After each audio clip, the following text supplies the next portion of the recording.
Hey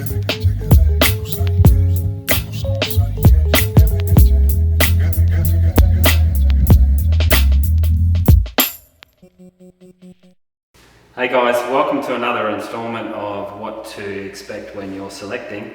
Today we're here with Sean Barry from Plumbing and Gas Australia, and we're going to talk a bit about tanks and a few other things as well. Mate, so the first thing to consider with the tank is, I suppose, the location of where your block is. You know, if you're in town, if you're out of town, and I suppose if you're on that town water supply. So what are some considerations that we need to look at when you're selecting what size tank that you need to do, and the types of tanks as well, what are available on the market? Well, the biggest thing that I always consider when installing a tank is first roof size, and that'll give you the size that you need for the size of tank that you need. Yeah. So work out your square meters of your roof, and then work out your average rainfall for that area. Yeah. So like for Toowoomba, we work out on an average rainfall, we're about 725 mil a year. And the basic calculation is every square metre of roof, you will catch in a mil of rain, you'll catch a litre of water. So if you have a rainfall of say 10 mil, and you've got a 250 square metre roof, you'll catch 2,500 litres. On that storm. Yeah. And obviously the size of the roof, if you get a bigger roof, try and capitalise on having bigger tanks is my biggest thing. Yeah. So then moving towards what type of tanks, because there's a few available, you can go to a poly or a concrete, and then you can also go in-ground ones as well as out-of-grounds.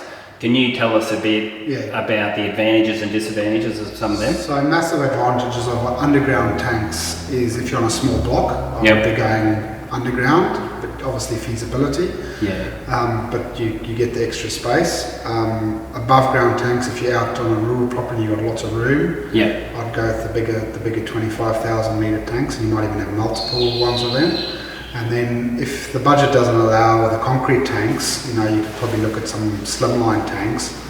Minimum of 5,000 litres I'd go, I wouldn't ever go smaller than that, otherwise it's pretty much a waste of time. So here in Toowoomba we have a council regulation in relation to the size of a tank needed and what it's hooked up to.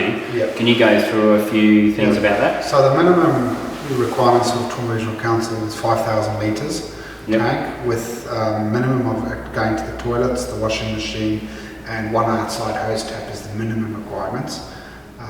But I suppose the flexibility is that you can either hook it up to the whole house, or you can hook it up to whatever you want. So if it's not a requirement, you could just hook it up to outside taps or drinking water or something like that. But what I found is it's cheaper to go if you have a complete house changeover, because you're only running one pipe system through the house. And if you do that, that leaves you with a little bit of money to then install a filtration system, which you're filtering that water.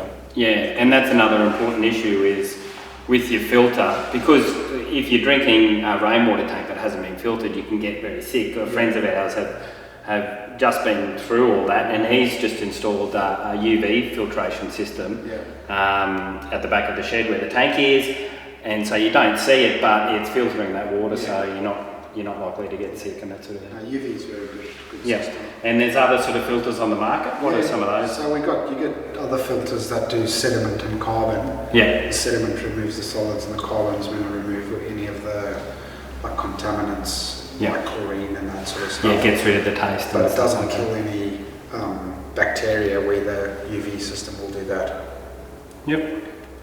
Another consideration, obviously, if you're going to go all rainwater to the whole house, is sizing the pumps correctly, because we have had in the past where customers they go with a cheaper pump and it doesn't produce enough water pressure for showers and stuff.